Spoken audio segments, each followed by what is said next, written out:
कहानी उन आम घरों की है जहां खाने वाले तो कई, लेकिन कमाने वाला एक मर्द ही होता है। बावजूद इसके उससे उम्मीदें कम नहीं होती। देखिए जी, सामने वाले वर्मा जी कैसी अच्छी तरह से सफाई करते हैं छुट्टी वाले दिन अपने घर की, और एक आप हैं। अरे यार, उनके पास कार है, ऑफिस पास में है और हफ्ते में 2 दिन की छुट्टी होती है, तो फर्क तो पड़ता है ना। मेरी तो शादी ही गलत हो गई। अरे कोई मस्त लड़का मिलता, कमाता भी, घुमाता भी, घर के कामों में भी मदद करता, लेकिन नहीं जी, हमारे वाले को तो कमाने से फुर्सत ही नहीं, और कमाई भी ऐसी कि कोई जरूरत पूरी ही नहीं हो रही है। सुनील बेचारा शीना को देखकर सोचता है कि शीना सही कह रही है। देखने में सुंदर है, घर का सारा काम कर लेती है, उसे तो कोई भी अच्छा लड़का मिल सकता था। क्या सोच रहे हैं? भागने का इरादा तो नहीं है? अरे नहीं मेरी प्यारी बीवी, मैं तो नहीं, पर डर है कि तुम नहीं कहीं भाग जाओ मुझे छोड़कर। शीला सुनील के मुंह से प्यार भरी बात सुनकर मुस्कुराती है। आप भी ना। सुनील एक दिन ऑफिस से घर आता है कि तभी शीना कहती है, सुनिए जी, वो मेरी सहेली आई थी, सारा दिन वो लोग यहीं थे, अब जा रही थी तो मैंने कहा नहीं नहीं, मेरे पति छोड़ आएंगे ना तुम्हें, तो रोक लिया मैंने। सुनील थोड़ी देर कुछ सोचता है, फिर कहता है, ठीक है, मैं कपड़े चेंज करके आता हूँ। अरे तेरे पति को तो लग रहा है कि अच्छा नहीं लगा। अरे नहीं नहीं, ऐसी कोई बात नहीं है, रुको मैं अभी उन्हें घर के कपड़े देकर आती हूँ। शीना अंदर जाती है जहां सुनील पलंग पर लेटा होता है। अरे क्या मजाक है, वो कह रही है कि आपने मुंह बना लिया।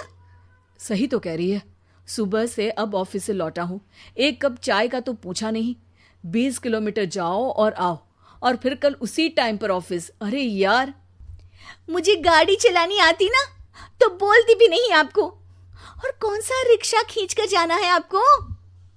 सुनील अब क्या बोलता। रात देर से आता है और सो जाता है। अगले दिन शरीर दर्द हो रहा है। अरे तो मत जाओ ना ऑफिस, चलते हैं ना मार्केट घूमने, फिर पिक्चर देखेंगे और रात में खाना खाकर घर वापस। सुनील जब सारे दिन की थकान वाला शेड्यूल सुनता है तो वो सीधे सीधे ऑफिस के लिए तैयार हो जाता है। अब आए दिन शीना की डिमांड बढ़ती ही चली जाती है और सुनील उसको पूरा भी करता। लेकिन एक दिन, ए जी मेरा भाई आ रहा है, उसे 2 लाख रुपए की जरूरत है। हाँ तो मैं क्या करूं शीना, मेरे पास इतने रुपए नहीं है। हाँ हाँ पता है नहीं है, लेकिन किसी से लेकर तो दे सकते हो ना। अरे मैं किससे मांगू, मेरे तो जानने में भी कोई नहीं है जिसके पास इतनी बड़ी रकम हो। तभी वहां शीना का भाई शीनू आ जाता है। जीजा जी कैसे हैं आप? अब मैं ठीक हूँ शीनू, अचानक इतनी बड़ी रकम की जरूरत कैसे पड़ गई?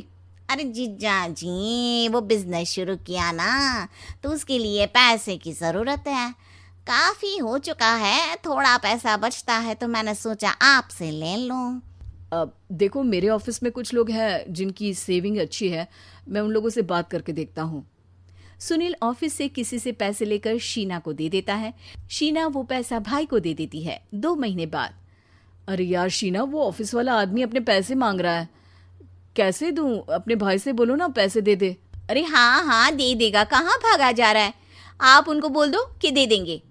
थोड़े दिन बाद, शीना वो आदमी मुझसे आज भी पैसे मांग रहा था यार, मैं तंग आ गया हूँ, ऑफिस जाते ही सामने उसका चेहरा दिखता है, क्या बोलूँ, बार बार पैसे मांगता है। अच्छा मैं शीनू को फ़ोन लगाती हूँ, बात करके देखती हूँ। शीना भाई को फ़ोन करती है लेकिन वो फ़ोन उठाता ही नहीं। लगता है भाई कहीं ऐसी जगह है जहाँ नेटवर्क की समस्या होगी। सुनील अगले दिन दोपहर को ही घर आ जाता है। उसका चेहरा उतरा और परेशान सा होता है। वो रोने लगता है। अरे क्या हुआ जी, आप इतना परेशान क्यों हैं? सब ठीक तो है ना? अरे नहीं शीना, कुछ ठीक नहीं है, मैं ठीक नहीं हूँ। तुम्हारे भाई के लिए मैंने जो पैसे लिए थे, उस आदमी ने आज भरे ऑफिस में सबके सामने मेरी बेइज्जती कर दी। सबके सामने आज मैं कर्जदार बनकर खड़ा था। मैंने हर वो प्रयास किया घर चलाने के लिए जो मैं कर सकता था, लेकिन अब नहीं होगा। वो फिर रोने लगता है। अरे आप तो औरतों की तरह रो रहे हैं, मर्द हैं आप। क्यों, आदमी के सीने में दिल नहीं होता, या फिर वो इंसान नहीं मशीन होता है? अरे मैं थक चुका हूँ शीना, तुम समझती क्यों नहीं? मैं भी शारीरिक और मानसिक रूप से थकता हूँ, मैं भी आराम करना चाहता हूँ, सुकून चाहता हूँ। मैं अब कुछ नहीं कर सकता। कुछ नहीं। वो बैठ जाता है। शीना पति को हैरान परेशान देखकर चुप हो जाती है। अगले दिन, सुनिए, ये लीजिए 2 लाख रुपये, उस आदमी को दे दीजिए और बोल दीजिए कि आज के बाद किसी को पैसे के लिए बेइज्जत ना करे। सुनील पैसे देखकर राहत की सांस लेता है। अरे शीना, तुमने तो मेरा बहुत बड़ा काम कर दिया। अब मैं शान से ऑफिस जा सकता हूँ। लेकिन ये पैसे आए कहाँ से? ये पैसे मैंने अपने गहनों को गिरवी रख कर लिया है। तुम ठीक रहो, निश्चिंत रहो, मैं बस यही चाहती हूँ। मुझे माफ़ करना, पर अब मैं समझ चुकी हूँ कि मर्द को भी दर्द होता है।